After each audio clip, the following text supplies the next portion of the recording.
So I truly came in believing, here I am, taking on the world.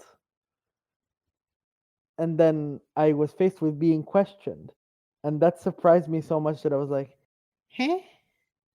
What? You're questioning me? You're doubting that I can do something? Because I grew up with the attitude of you will figure it out. No matter what happens, you will manage. And we have full confidence in you to do whatever it is you would like to do in this world. You're listening to the Global Inclusion in Practice podcast, sharing the stories of DEI changemakers around the world. Vivian Aqua and Marjolein Vlug bring you behind-the-scenes stories and kitchen table conversations about the personal perspectives of DEI professionals, representatives, advocates, and allies, talking about what matters in this work and what sustains us in creating lasting change. There are many of us working on creating a more inclusive world. Let's share our stories. We're in this together.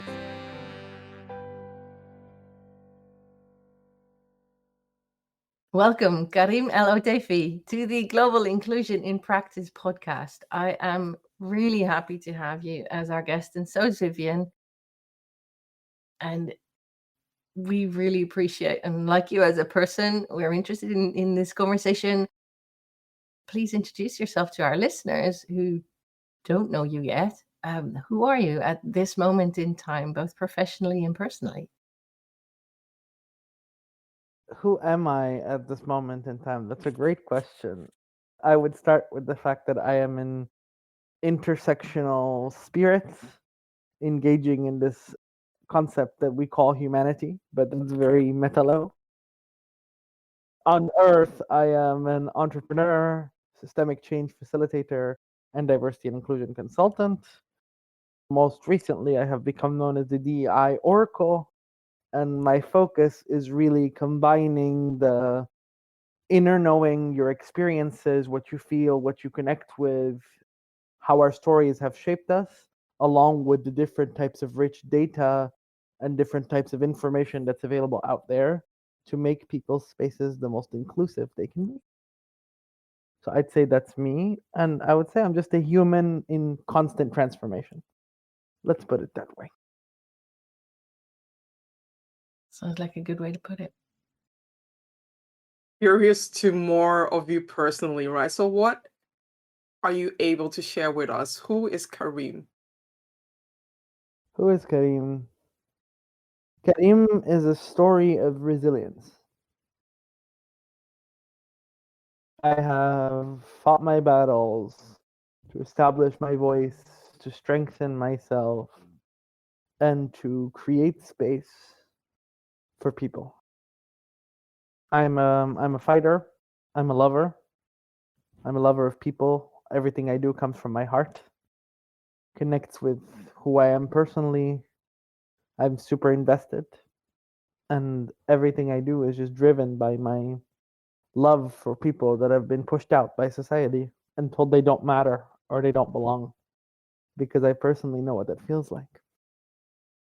So I've made it my mission to exist, to push boundaries, to present myself, to keep myself visible so that people can look at me and be like, hey, this is possible. And that has not come without its pitfalls, without its challenges, but we push through and find beauty in community. I feel like I'm saying very abstract things, but that's also how my brain works. I tend to just describe things in the abstract. So I'd say that's where I am at in my journey. I'm a symbol of love and connection. If you've ever met me, or hopefully will meet me one day, something that people know about me is a giant smile on my face. I just like to brighten people, to spark something in them, to challenge them, and I do my best to be a connector.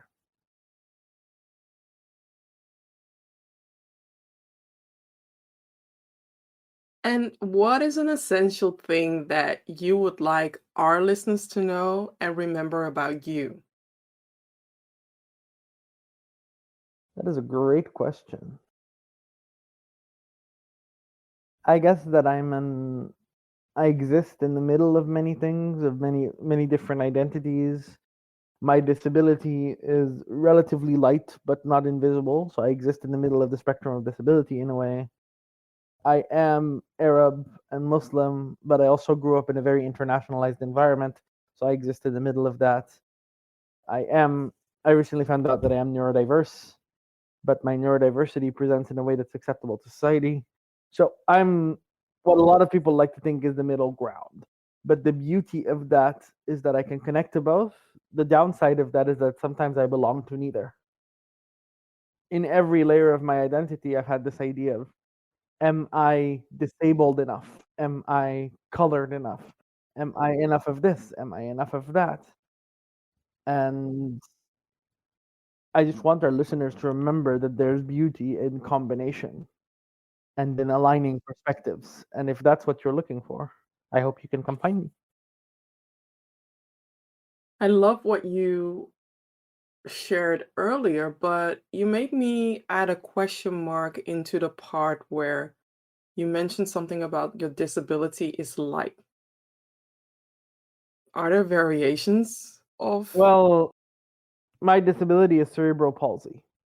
And cerebral palsy, like many other types of disabilities, is a very wide spectrum. For me, it stems from hypoxia. I don't know if you know much about what that is. No. Basically, something happened with my oxygen supply at birth, which made me take my first breath too late. And that was about by 3 seconds. And basically, your first breath is like a starter to your brain. So your first breath sends that first launch of electricity that activates everything. And for me, that messed with the part that had to do with movement in my mind.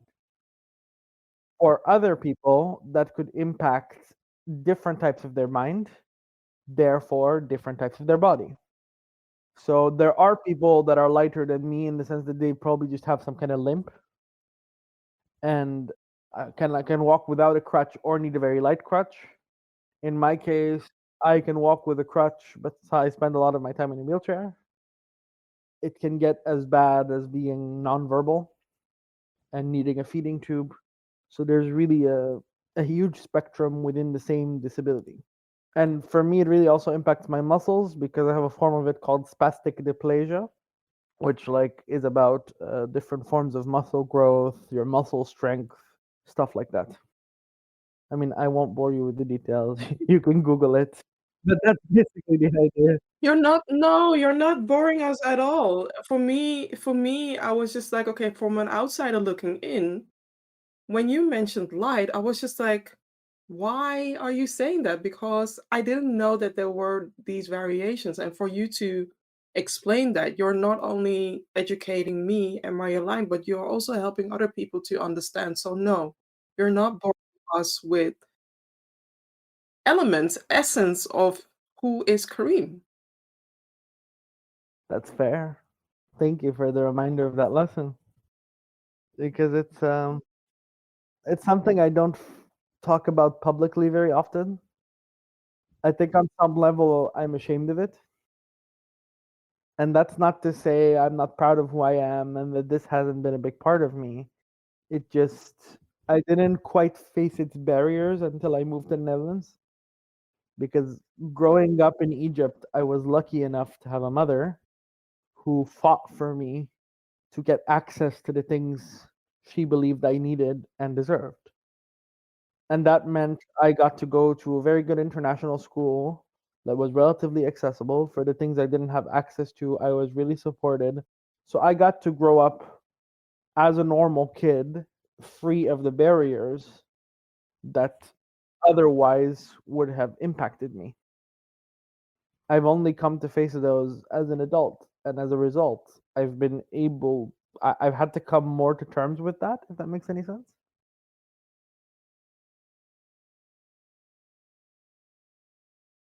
So yeah, I guess that's a big part of my journey these days. Owning this part of myself, owning the fact that it can impact my energy, owning the fact that my mind works very quickly and I have very high levels of verbal processing. So owning the fact that in my head things work a lot faster, while for other people the world is a lot slower, and that tends to frustrate me like hell. And that's also the part of me that's the part of my disability that is a neurodevelopmental disorder, because it impacts your brain, also comes with that sort of side effects. So more recently, I've been on that journey of, okay, how does my own mind actually work? What are my strong suits? Why do I get frustrated? And actually, I had a conversation with my mother recently where she mentioned that doctors mentioned to her that my brain development trajectory is a bit faster than regular person. That's sort of a, they say nature balances out in a way. And for me, it presented a lot when I was younger in things about music. So I had a musical ear and perfect pitch. Now it presents a lot in how I do strategy. I'm very able to pick up on different pieces of things and just like connect it all. But that means that sometimes if I'm sitting in a meeting and people are saying something, I have to sit there and wait for them to like catch up so that they don't feel like I'm overwhelming them. And that's in a way been my hurdle in my business some ways, because I go to these meetings and I talk to these people and people really want to be listened to, and it's not my intention not to listen to you. I just sometimes pick up on what you're trying to say, and I'm like, hey, so you told me this and this. Where's the budget? I just want to move fast because my brain moves fast. And then I'm just sitting there like, you have your process and you want to talk to me 3 to 5 times when all of this could have been done in a meeting if we followed my pace. I recently read about research that was done where this was tested, and it was tested in a way that there were meetings held, I think 6 meetings over the course of 6 weeks, that it took for a group of like standard average brain people to get to a solution, and a group of other people took 15 minutes. And for those people waiting for the rest to catch up, when you got it in 15 minutes, that's something to figure out how to navigate that for both sides. It's been really challenging because I've had to deal with its isolation. There's a beauty in how my mind works. It's a gift. I'm really happy for it. It has shaped who I am. But I've only recently realized how it might affect other people. And how sometimes maybe And you can, sorry, interrupt. yeah, well, I was interrupting you as well. It combines with that great strength of yours of connecting. I recognize a lot in what you are sharing, Karim, because the part regarding being neurodivergent, where you are doing a lot of things very fast and already seeing the whole picture instead of the other people are just seeing a piece of the pie. And I want you to find ways and tips and tricks and tools to slow down, slow down your pace. Because if people are already, if you can see, if you can experience that people already find it a lot, it can also trigger you into why are you not doing the pace? Why are you not doing the work? And it can deplete you. It can become an energy drain. And so find ways into making peace, or find an outlet that you can use to blast that energy that you have, or share that content that you have, so that you find a space and time to digest things or to bring things in pieces towards other people. I'm all for that, and this is why I love doing things like these, because this is my outlet. Because right now I'm not overwhelmed by a crowd, nor am I trying to consciously sell something. Like, I'm not here to reach a goal. I'm not here as a practical, this is where I need to be, bump, bump, bump, bump, bump. Sometimes when I go to events or to meetings, there's like this checklist in my head, and then that overwhelms me.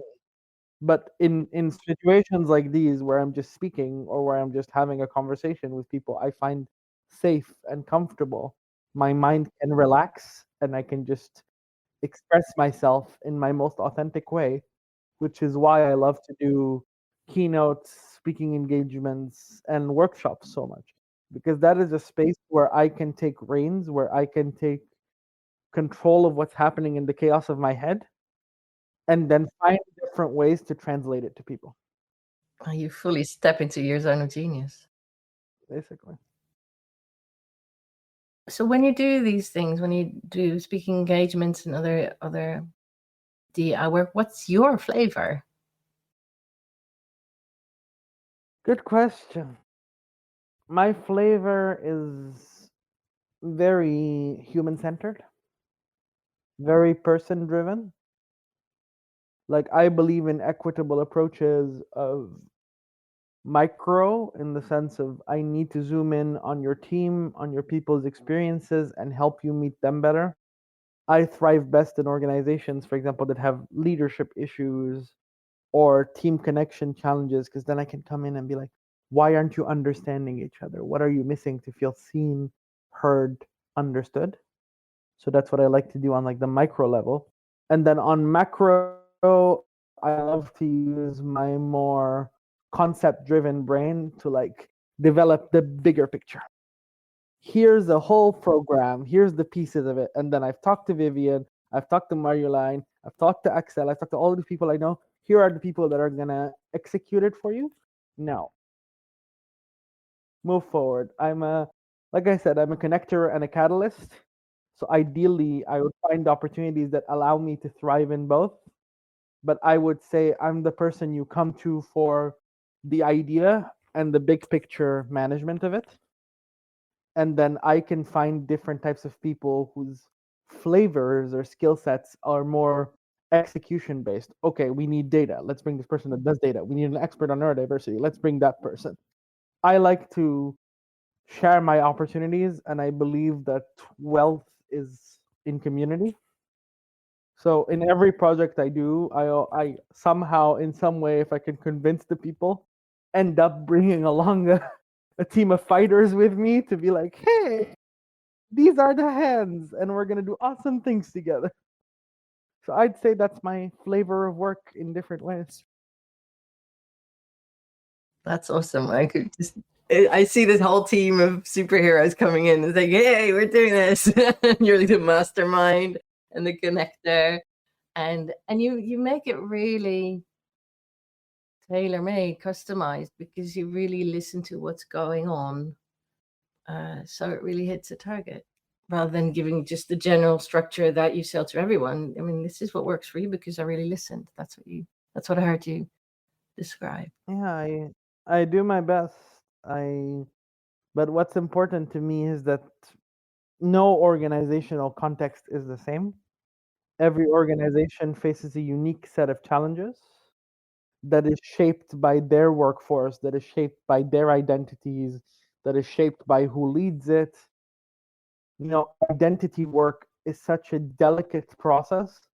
And a lot of people think, oh, it's corporate. Corporate has this one layer, one flavor, and we can just do the same things. And it's not like there will be occasions where I will think, oh, I have this program already. Let's embed, let's integrate and adjust. It's not like I can always start from scratch, but as much as I can, I try my best to make sure I really tap into your energy and then make something that fits best to you. And when you look at the work that you're doing, right? What is it like for you to do the DEI work?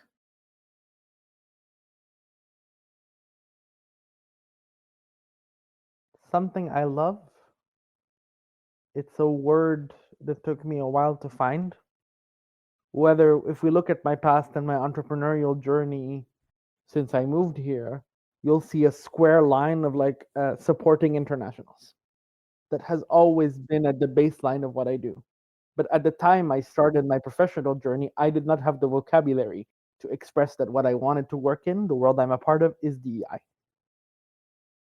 So it's been a process of exploration and acceptance for me, learning about these new journeys, doing a masterclass in DEI at UVA, and then doing different courses, and then getting to speak to different people, learning about things like supplier diversity, and now I want to learn more about HR as well, so that I understand that side of things.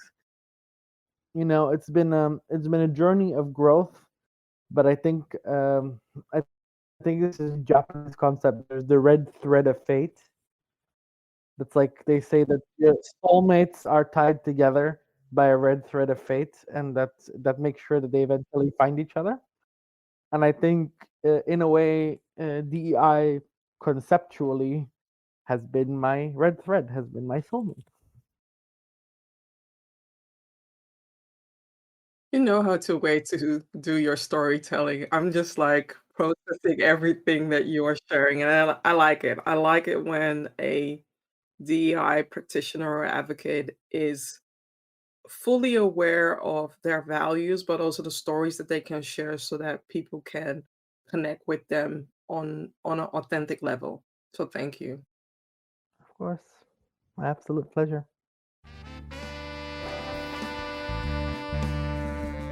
Hi, I'm Vivian Aqua, the certified DEI consultant, and I would like to invite you to take your organization to the next level of understanding by collaborating with me. I specialize in helping organizations amplify their DEI initiatives and foster an inclusive environment. Reach out today to learn how I can help your organization unleash its hidden potential and create a culture of belonging.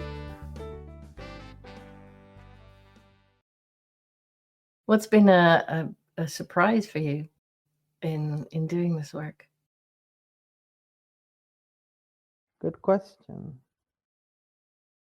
Positively, it has given me more community than I ever imagined. But there's also unfortunately a negative aspect that surprised me, because Okay. maybe this is also how I was raised. Because my mother and the people around me made sure that I was taken care of, I took that for granted. So I truly came in believing, here I am, taking on the world. And then I was faced with being questioned. And that surprised me so much that I was like, huh? What? You're questioning me? You're doubting that I can do something?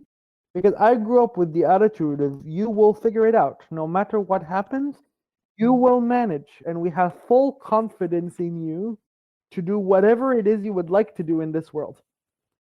So when I started applying to positions and working in different organizations, and people were questioning me on how or why I was doing things, I looked at them and was like, what do you mean? I will give you the result. I just need you to give me the freedom to get there how my mind works. And the fact that that wasn't immediately granted, and still isn't in some cases, really shocked me. Like, it was because I truly believe that, and that's also my approach as a leader. When I build a team, I hire a team of experts, and I'm like, let's say if I was doing a marketing project, for example, if I hired a copywriter, I don't question how they write copy. What they owe me is the results at the end of the month, at the end of the quarter. And then I'm really a believer in, what do you need? How can I uplift you? Rather than these very classical process driven, let's build a line, let's overstructure everything, because I know that that's not how certain brains work. So that's been a surprise. Yeah, so there's a belief that I want to bring in just for the hell of it. I believe that every time you've responded with, hey,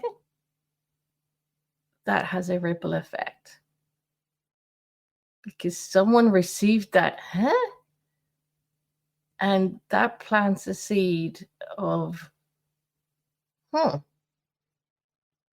maybe that was a fair response. I believe that. I hope. I do believe that, but then the person needs to be open to allow that process to happen, right? Because Yeah, sometimes it needs more seeds, and sometimes it needs more sunshine and water to sprout. But you dropped it. Yeah. But it's also it's easier said than done because I think a lot of people see me as confrontational, but that was never my intention. I just really struggle with the idea of not being given what I think is fair. Like, if you as an organization are struggling with something, I expect you to communicate with me. I expect you to open your channels. I expect you to be vulnerable to express yourself.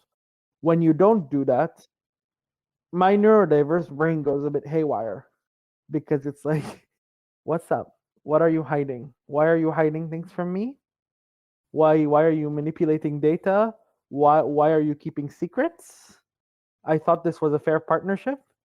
And then maybe I should learn to put my foot in my mouth every once in a while because usually I'm the kind of person who's going to go to someone's desk and be like, "You're a bad leader. Let me tell you how you can fix that."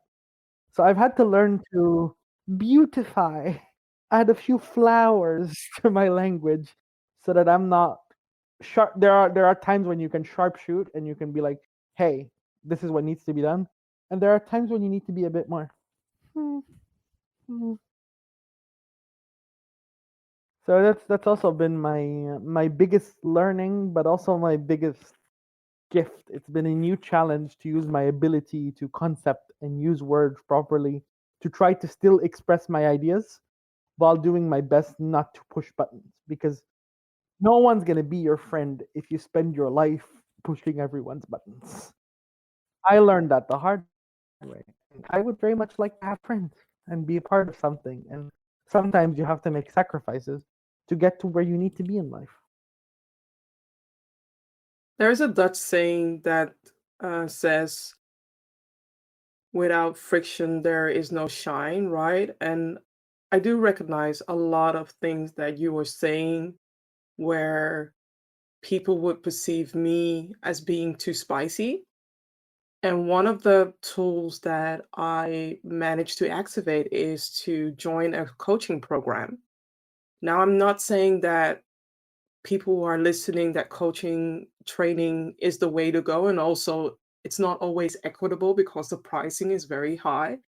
But however, I did learn a lot of tools where it made me pause in the way that I was asking questions, or it made me pause in the way that I was addressing certain words. Because how would you feel if you would turn the mirror around when somebody else tells you what you are telling them in your spiciness, right? So I just hope that this is a valuable gift that I'm sharing, but also a valuable gift for those who are listening, that there are ways and times to deliver your words without activating the ostrich effect among other people, if you get what I'm saying. I am all for that, but I also feel like that disregards the role of power in this because all we do is give it to them like they've given it to us for years. No, I disagree. I disagree, and maybe it helps for me to provide a practice, right? So when you want to address somebody, I'm not saying that you should kill them with kindness, but you should take a moment to pause and think about, okay, what are the ways that you can express it without them, the other person, feeling like they are under attack? Because there are different ways to bring the same thing that you want to address without the other person feeling that they are in their feelings, right? Because as a Black woman, people already make an assumption because I'm a Black woman. And they might also make an assumption because you are Mid Eastern, you are in your wheelchair. And I don't know what the assumptions might be. All I know is that I'm aware of the assumptions sometimes people make, and I need to have a different conversation with people regarding the way I approach DEI. Of course, I want to advocate. Of course, I want to put my fist up. But there are different ways in putting your fist up and not losing the other party. I think there might have been a miscommunication. What I'm trying to say is the responsibility falls on both, because it's easy to say we need to course correct or like code switch and use certain language and be supportive. And believe me walking into a corporate boardroom is very different from me sitting here, is very different from me having a drink with my friends. But that is learned behavior because of certain societal structures. And I believe it is the responsibility of every leader to educate themselves, to be aware, so that ideally they can understand where I come from. And I know we're a long way to go. There are still biases every day. I'm sure, Vivian, you faced the angry black woman stereotype every once in a while. I've been called I'm too assertive and too masculine, apparently. And oh, it is you, barbaric Middle Easterns, always pushing. And I don't know, maybe Marielena and Shumi also have your own experiences being a female in this field. Uh, we all have our stories where we face that, and I think there's a good balance between us doing what we can do. And I agree, coaching and therapy. I think if you're doing this work, you need to be in therapy. You need to make sure that your mental health is in good shape. So my advice to all our listeners is go to therapy, do good therapy. But it's also all of our different leaders and the people we engage with to really take at least a few minutes of their day to educate themselves on the issues we face. Yeah. Like you said, that responsibility is on both sides. And that's leadership, personal leadership. Okay, let's bring out a nicer topic. What empowers you? What lights you up? What lights me up? You know that look in someone's eye when they finally get something? When the things in your mind just click? I live for that. I chase that every day of my life. That's through what I said or through how I've expressed myself. You're looking at me and you went, this makes sense now. And I think that's the part that I really love about this, the teaching element of it. Because nothing lights me up more than being in the middle of a room and seeing all of these different heads and all these different eyes go, oh. Does it light you up when you see it in your own eyes as well? I think for me, it's always come with a grain of salt. My realizations have unfortunately come from pain. And this is very nuanced, and this is another conversation about mental health and people that have struggled with barriers and how their mental health is in certain societies. But for me, even elements of joy have come with the pain of facing that you didn't have that until now. So many of my aha moments have been clicks of things I said, of things I did, of things I learned, because I learned the hard way, in a way. I didn't have role models going into this. We're a field that grows together in a way. I didn't have Vivian in my ear telling me to be careful, to be sharp. I didn't have the entrepreneurial resources when I was a starting entrepreneur. If anything, no one took me seriously. Who's this young guy who thinks he can take over the world? And that's made me stronger in what I believe in, but also and happier for the people that do get it today, for the people that are coming up and can see people like us, to uplift them, to move them forward. But also sadder that I never had that opportunity. Now I feel a lot less alone, and I feel like I could really, if I see Vivian at an event and I'm having a hard day, I could go to you and be like, hey, friend, I'm having an issue over this and this, whether professionally or personally, and we can talk through it. But for a while, I just felt very alone, and that no one wanted me, that I was very unwelcome. But that's a general attitude. It saddens me. Me too. It saddens me to hear you say this, but it's good also that you are sharing this because this job, this profession can isolate you, especially when you don't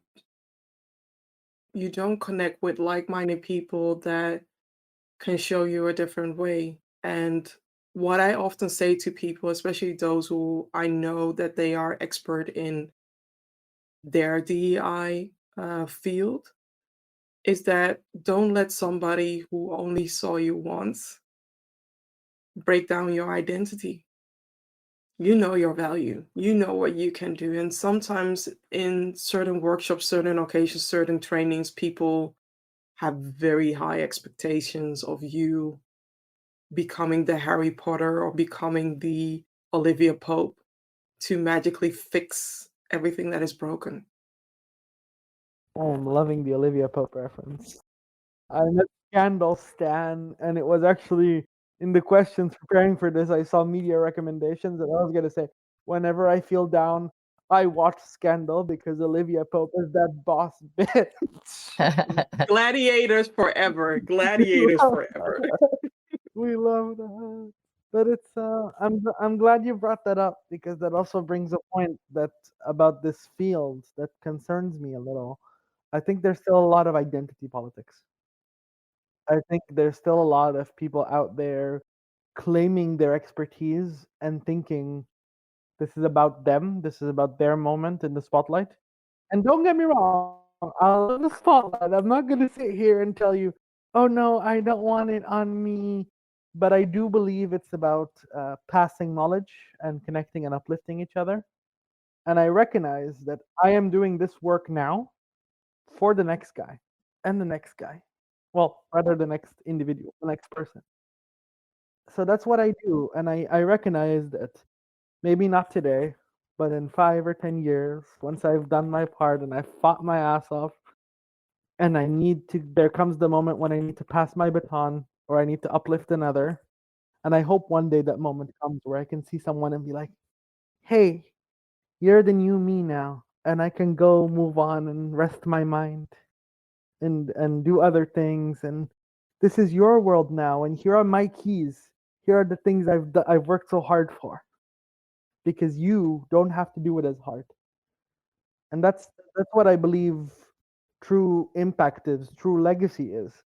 If you've got people that feel like they got there because of you, you won. Because you'll be remembered for generations on generations. People will feel that impact in their life. And I hope that I keep meeting people that hopefully do that for me, and that one day I'm able to do it for other people. I don't think one day you're already doing it. Come on. You've already started. This warms my heart to hear because that's all I've been hoping to do. Just saying the truth. Hey, are you ready to rediscover focus, clarity, and resilience so that you can be a stronger change maker for diversity, equity, inclusion, and belonging? I am Marjolein Vlug. I'm a certified coach. And whether you're getting started in DEI or are further along in your journey, I can support you to take your work to the next level. With me as your ally, you can gain clarity on your next initiatives or career goals, make intentional choices, stay accountable to them, deal with the intensity of the work, and create real change. Let's talk. I'd love to learn more about you. Reach out, book a chat. So what recharges your batteries? Before you pass that baton in 5 or 10 years, what recharges you now? What recharges me now? In addition to Scandal and Olivia Pope. Well, actually, lots of TV because my original thing that I studied was popular culture. I'm a bit of a popular culture nerd. spending time with people I love and like intimate conversations. I'm really, maybe because professionally I channel my extreme side of extrovert, that personally I'm not really that big on big parties or like too much noise.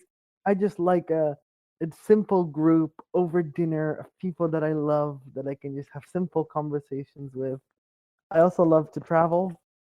I love to find new places. I'm still doing my little tour of the Netherlands sometimes, being like, oh, I haven't been here. Oh, I haven't been there. And just seeing and meeting and connecting and getting to enjoy life. Meditation and spirituality is another one. That's a big one for me. So just finding those cornerstones of simple and quiet when your work is so delicate and complex And heavy. and heavy. Let's never forget heavy. What's your flavor of spirituality? You want to share? Good question. Well, I'm born Muslim, and I still very much identify with Islam as my guiding light. But I also believe in positive energy, in connecting, in healing from the heart, into just tapping into people's essence and spirit. But for me, it all comes from Allah in a way. And I think we just all have interpretations of the same source light. So for me, that's Allah. For some people, that might be Jesus. For other people, that might be the ancestors. I don't judge what you call it. I just know what I call it, you know. And to me, that's what Islam is all about. I feel like my religion is fundamentally misunderstood as this very structured sort of bum bum bum bum bum. Well, I just believe it's about your connection to God and you doing the right thing and you being an open heart and just connecting.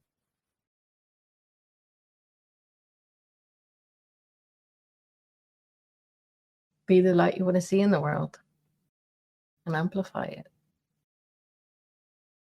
That's what we all try to do, I think. Most of us, What yeah. do you? Oh, sorry. Go ahead. You had a good question coming up. Throw it in. What do you see about this decade?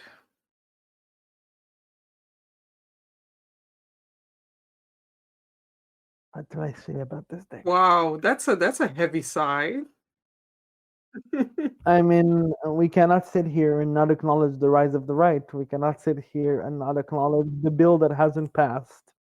We cannot sit here and not acknowledge that many disabled people aren't getting the access they deserve. And that in many ways there will be more fighters against our voice. But I also believe, on the other hand, there are many gladiators in our corner, and we can truly change the world. But what we need to do is work together. Because I was lucky enough to study innovation theory. And the best innovations come from collaborations within your field, because you merge your power and become something bigger. So I think hopefully within the next few years, we stop seeing it as our different pieces of the pie and start building a bigger pie together, and then come together to become a stronger force than the rise that's coming against us. Because I believe we are light, and I believe light will always triumph. And that's maybe, I'm a bit of a hopeful Delulu sometimes, but I truly believe. No, You're not Delulu. You're not delusional. Come on. You're not Delulu. well, if you are, I am, because I believe the same thing. But that's We love in another that. way. That's a We're personal belief. Not everyone has it, but hi. I never thought that this word would make it on this The podcast. Lulu. Oh, I have made a point of using the Lulu in a lot of my speaking engagements lately. I'm trying to normalize it, and I think I was talking about like leadership and how I got to where I am, and my first answer was be delusional. You need to believe in yourself in such a delusional level. That is the only thing that will get you somewhere. Like, you just need to push through. Like, you need to look at yourself in the mirror, and that is not to say you don't educate yourself, you don't grow yourself, you don't grow your skills. But especially in this field, you need to look at yourself in the mirror and be like, I'm that bitch. I can do this. Exactly. I believe that. That's the part that I believe. Yeah, I believe that. What would you like to explore in the near future What would I like to explore in the near future? or far future, if you prefer? More opportunities to tell stories together. I'd love to co-create something, a few trainings, a few retreats, and to really work on my facilitator muscle without having to worry about the business development muscle. I need the opportunity to hone my craft, but I'd love to do it with a sort of accountability partner who I can create with, who I can do wonderful things with, so that I can learn with the presence of another. Because I truly believe in like accountability circles and different types of practices. So that's on the professional side.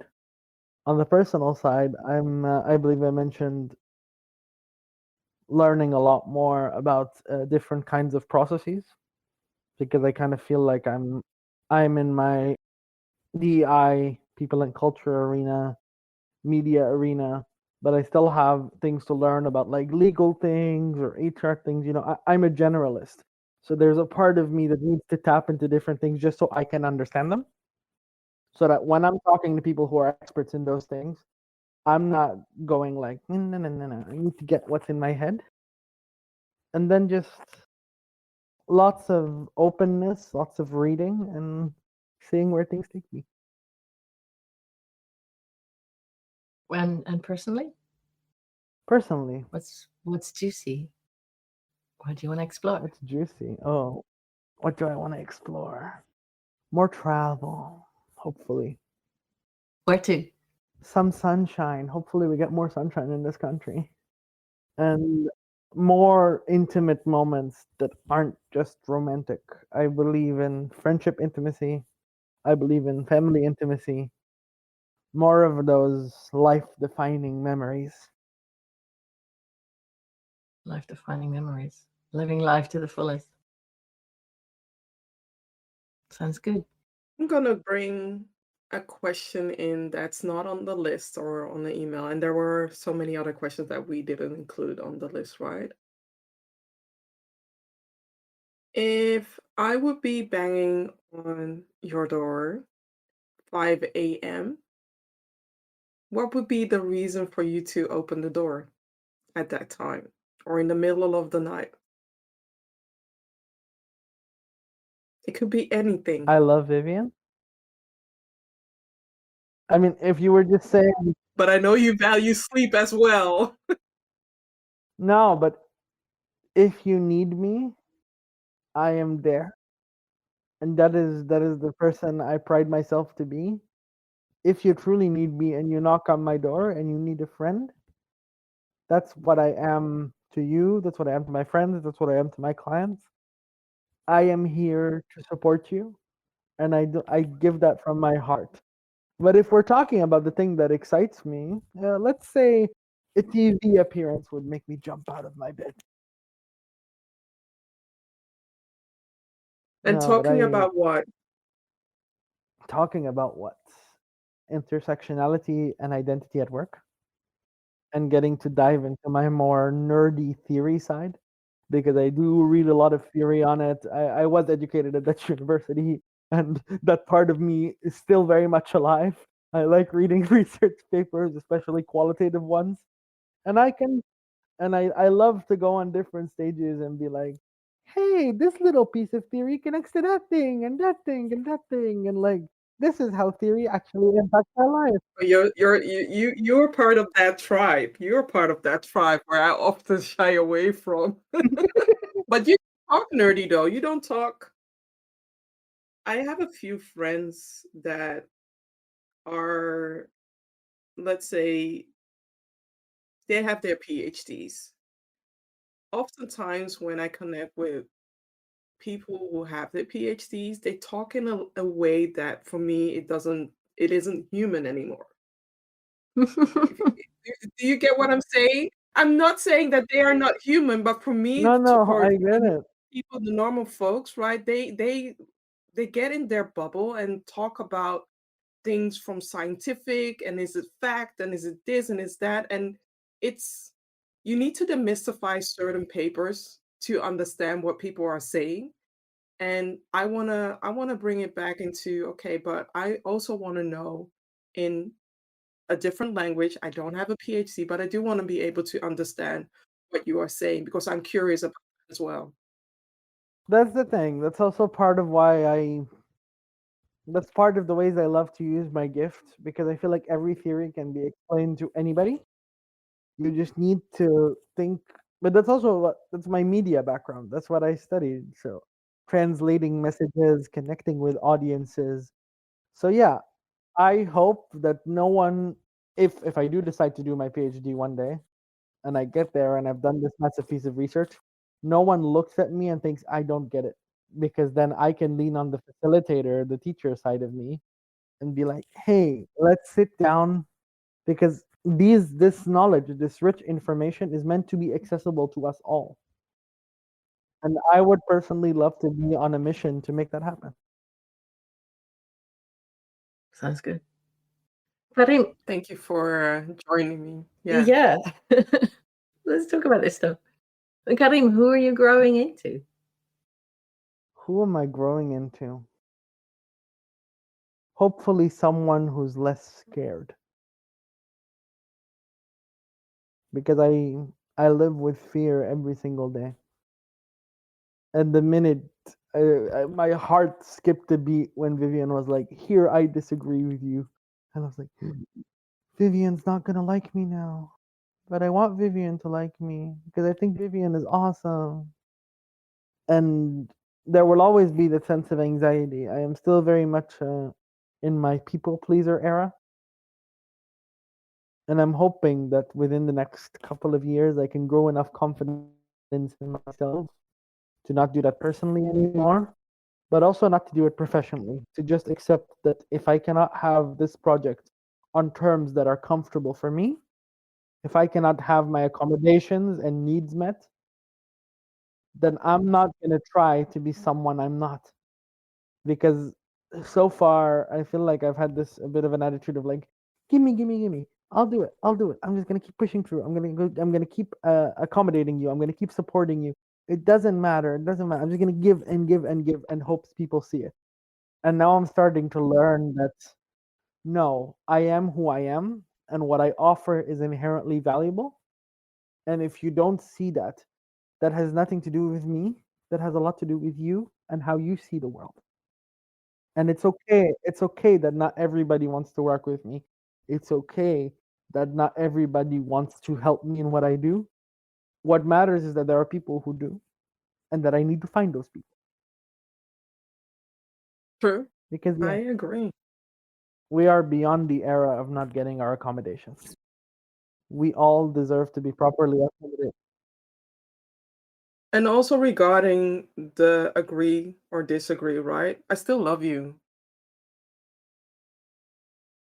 I have discussions, conversations, or sometimes I even butt heads with Anita, who is almost my sister or my business partner. And there are some days in a relationship where we don't like each other, but we always navigate back. So to have friction, to end up in a fight that is resolvable, right? It's okay for that.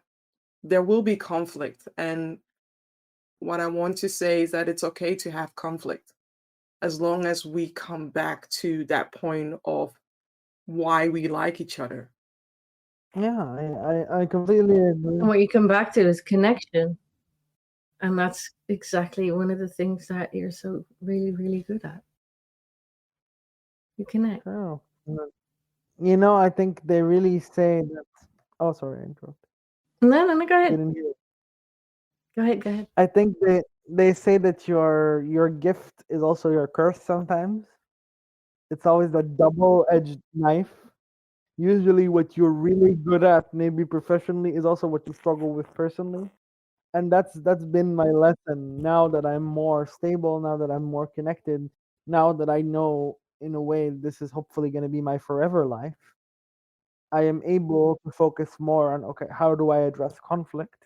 How do I connect with people? And that's been my healing journey over the past few years. And I'm proud to say that, hey, my friends have told me they see a night and day difference in who I was and how I used to approach things a few years ago versus today. They see a lot more calm, a lot more quietness, a lot more inner peace. So that's good. That's what That's you're a growing beautiful into. gift. You said you were hoping for it, and it's already happening. I want to throw in my favorite quote by Dita Von Teese, the burlesque artist. And I looked it up because I want to say it perfectly because I love it. You can be the ripest, juiciest peach in the world, and there's still going to be someone who hates peaches. Yeah. So there's that too. And now you're Sounds like making me think of Super Mario, the song Peaches. And there's always going to be monsters that love peaches. It doesn't mean you have to love them back. fair enough.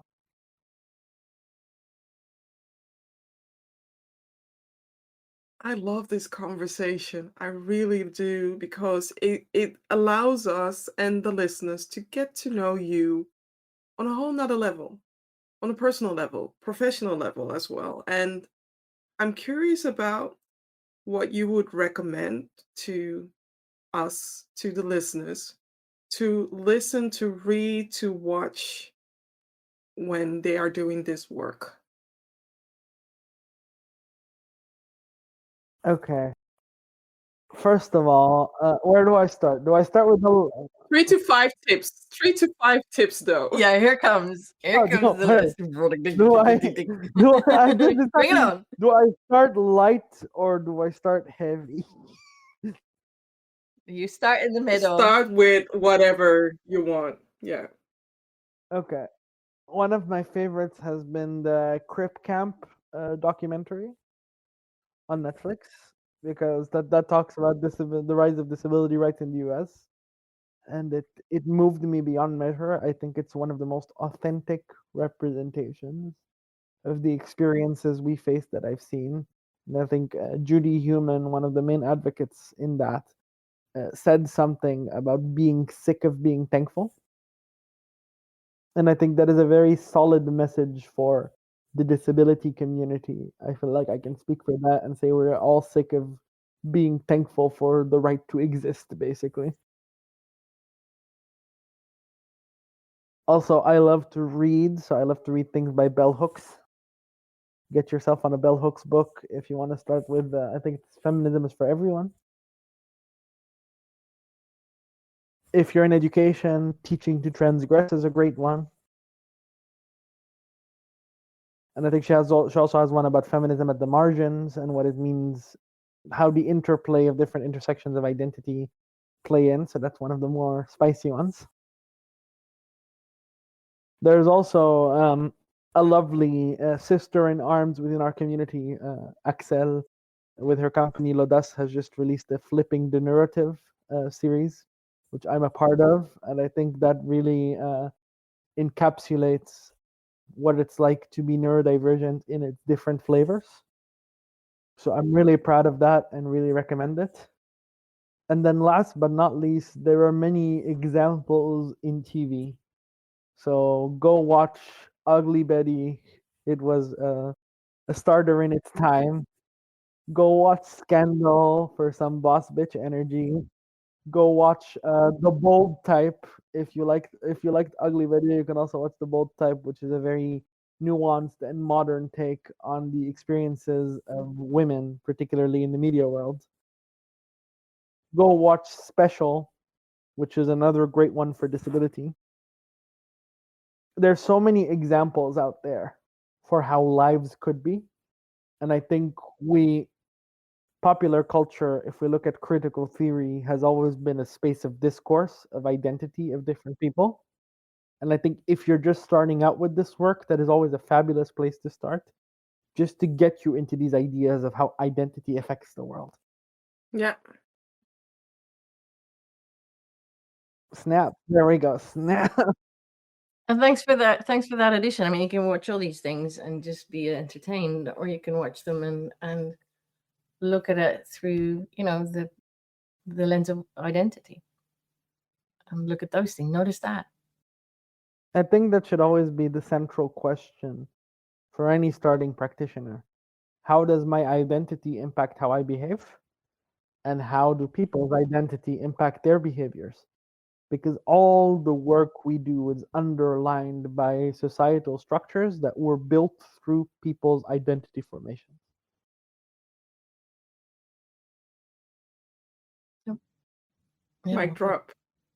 Mic drop. And So after see. that mic drop, what is the thing that you want to leave our listeners with? What's important to remember? Listen to your heart. Own your voice in its different flavors. Learn to navigate. That is the best gift that we'll offer you. And I think me and Vivian have aligned on that. And I think we talked about this at length in this episode. And last but not least, find friends, professionally or otherwise. Community.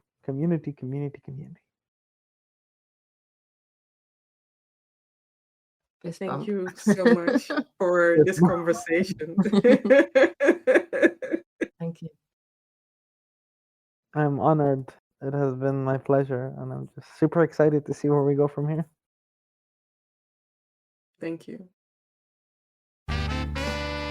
Thank you for listening. You're warmly invited to pause for a moment and think about what stood out to you from this conversation. Please share this episode with others to inspire them too. Make sure to subscribe to our Substack channel. We'll be back soon with more episodes. Be well, take care, and stay connected.